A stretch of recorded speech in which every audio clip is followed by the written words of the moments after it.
Take that bagged tortilla out, mija.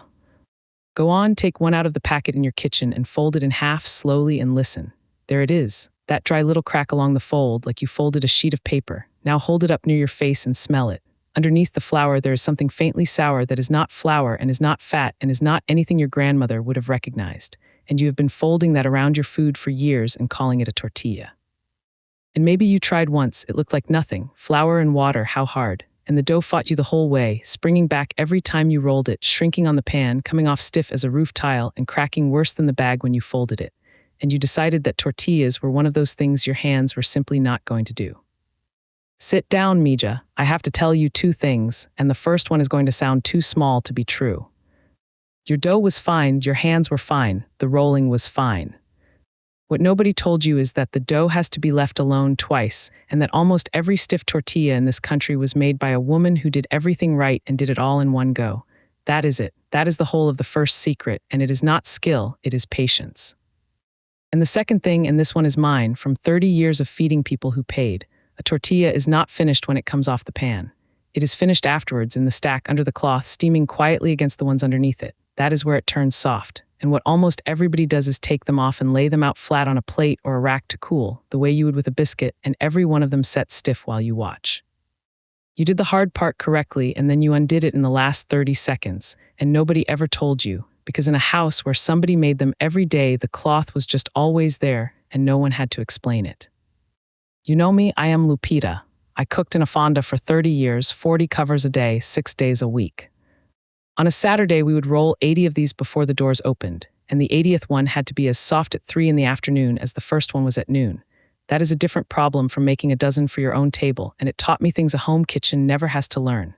Last time we made the pot of beans, and so many of you came back to tell me the line held when you dragged the spoon through. Today, the thing you wrap around them. Every measure is printed in the description, so you can work along with me. Now, before we touch anything, let me take 2 ideas off you, because both of them are costing you and both of them are wrong. The first, you have been told you need a tortilla press. You do not, mija, and worse than that, a press will actively fail you here. A press is for corn, for masa, and masa has no gluten in it at all, so it stays exactly where you flatten it. Flour dough is the opposite. It is full of gluten and gluten is springy, so you press a ball of flour dough and it squashes down and then quietly climbs back up at you, thick in the middle, and you stand there pressing harder and getting nowhere.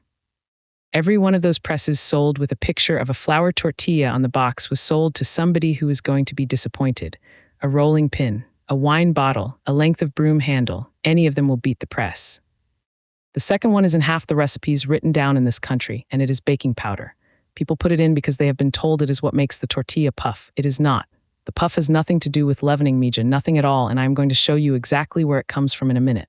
What the baking powder actually does is leave a faint metallic taste at the back and give you a tortilla that rises a little in the pan and then goes flat and slightly bready. 4 things go in: flour, fat, salt, warm water. Anything past 4 is somebody solving a problem you do not have. So here is where the puff really comes from, and once you know it, every rule after this makes sense on its own. Your dough is full of water. When it hits a properly hot, dry pan, the outside of it sets almost instantly into a thin skin, top and bottom.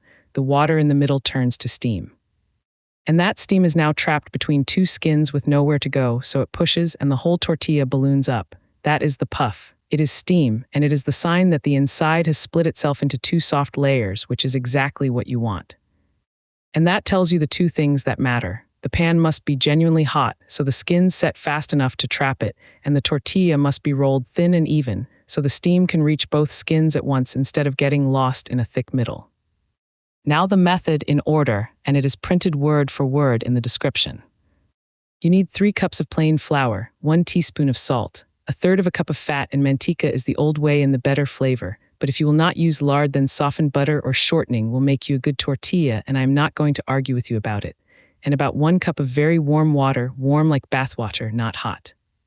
Step 1, flour and salt in your biggest bowl, fat in, and now your hands, mija, not a spoon. Rub the fat into the flour between your fingers, pinching and rubbing, until the whole bowl looks like damp sand and there is not a lump of fat left anywhere in it. 2 or 3 minutes. This is where the tenderness is made, and there is no way to hurry it. Step 2, pour the warm water in a little at a time, mixing with your hand until it comes together into a rough, shaggy ball, then out onto the counter and knead. Push it away with the heel of your hand, fold it back, turn it again and again, about 5 minutes until it stops being lumpy and turns smooth. It should feel soft, about like your earlobe. If it sticks to you, another spoonful of flour. If it feels tight and dry, wet your hands and keep going. Step 3, the first rest. Back in the bowl, covered with a clean towel, and walk away for 30 minutes. Do not shorten it. Go and do something else entirely. The dough is not sitting there doing nothing, it is letting go, and that half hour is the difference between silk and cardboard. Step 4, uncover and divide it into 12 pieces and roll each one between your palms into a smooth little ball. Line them up. And now the second rest, another 15 minutes under the towel, because you just worked every one of those balls again when you shaped it, and each one needs its own little sleep. Step 5. A little flour on the counter, and I mean a little. Too much and you dry them out. Flatten a ball with your palm and roll from the center outward, then turn it a quarter turn and roll from the center outward again. Center out, turn, it becomes a circle almost by itself. Thin, mija, thin enough that you could nearly read through it. And if your first ones come out shaped like a map of somewhere instead of a moon, it makes no difference at all to how they taste. Step 6, a dry pan. Cast iron, a comal, any heavy skillet, no oil, nothing at all, medium-high, and let it get properly hot before the first one goes anywhere near it. Flick a drop of water at it, should skitter and vanish. Lay the tortilla down, 30 to 40 seconds, and you will see little bubbles come up across it and the edges turn from wet to dry. Flip it. And now watch, because on this second side the steam starts working and it begins to lift. Take your folded towel and press it gently on the top, just for a second, and it will balloon up. 15 seconds after that, off it comes. And now the part that is mine, and it is where most of these go wrong even when everything before it went right. That tortilla is not done. It comes off the pan very slightly underdone on purpose, and it goes straight into a folded cloth, one on top of the other, and it finishes in there. The heat coming out of it turns to steam, the cloth holds the steam in, and each one softens the ones under it. 12 tortillas in a cloth, or 12 tortillas cooking each other gently for another 10 minutes after the fire is off. Take them out one at a time when you eat. And what you must not do is lay them out flat to cool. Not on a rack, not spread on a plate, not fanned out on the counter to look at. Loose air is the enemy. A tortilla left in the open loses that steam in about a minute and sets, and once it is set stiff, there is nothing you can do to bring it back. If yours have ever been beautiful in the pan and disappointing at the table, that is the whole reason, and it happened in the 30 seconds while you were turning round to start the next one. Now the other thing a busy kitchen learns, and a home kitchen never has to, your pan is losing heat. Every raw tortilla you lay down takes heat out of it, and a home stove does not put it back as fast as you are taking it out. The first 2 come out beautifully, then 3, 4, 5, 6 get paler and slower and stop puffing, and you stand there wondering what changed about your rolling. Nothing changed about your rolling. The pan dropped. So do it the way a working kitchen does. Roll every single one first, all 12, and lay them out separated by a little flour before you turn the fire on at all. Then cook them in one unbroken run so the pan never sits there empty getting too hot and never has to climb back from cold. And if you feel it fading, take it off the heat for 20 seconds and let it gather itself. 20 seconds of nothing beats 3 ruined tortillas. If you have 2 pans, run 2, and you will never chase the heat again. And making them ahead is a different job, not the same job done earlier. If they are for tomorrow, take 5 seconds off each side because they will get more cooking later. Cool them in the stack in the cloth until they are properly cold. Then into a bag with a scrap of paper between every few. To bring one back, 20 or 30 seconds on a dry hot pan, and it will be better than anything a shop has ever sold you. If you must use the microwave, wrap them in a damp cloth first. Naked in a microwave, they come out leathery in about 8 seconds. One last thing, and it is the thing that makes you a cook instead of a person following a recipe. The water measurement is a suggestion. Flour drinks differently depending on the flour and the weather and how damp the room is, and a cup that was exactly right in January will leave you with a sticky mess in August. This is why I keep telling you the earlobe. That is the measurement. Your hands can feel it and a cup cannot. Now the honest words, because your first dozen will teach you things. If one did not puff, the pan was not hot enough, or that particular one was rolled thick in the middle, the next one will. If they came out stiff, they cooked too long, under 2 minutes total. It is a kiss on each side, not a roast. If the dough fought you and sprang back while you were rolling, it was telling you the rest was too short. Give the balls another 10 minutes and they will give in. If they cracked when you folded them, the dough was too dry, or there was too much flour on the counter and it worked its way in. A little wetter next time. If numbers 3 through 8 were worse than 1 and 2, that was the pan, not you. Go back and read what I just told you about the heat. And if they were perfect in the pan and stiff on the table, they were never stacked. That cloth is not a decoration, mija, it is the last step of the recipe. Now let me say the quiet word about that bag. 3 cups of flour and a spoonful of fat costs you almost nothing and gives you 12. Look at what the bag costs for 10, and it is not really the money. Turn the bag over and count the ingredients on the back, 15, 20 sometimes, on a food that 4 things make, and not one of those extra names was put there for you, mija. Every one of them is there so the thing can sit in a warehouse and ride on a truck and wait on a shelf for a month and still be legal to sell. What you taste is the crack, and the sourness is not a flaw in it. That is what it was built to do. And here is the quiet part. A woman who spends one afternoon a month making her own never buys the bag again as long as she lives. There is no business in a woman with a rolling pin. Nobody grows by teaching her.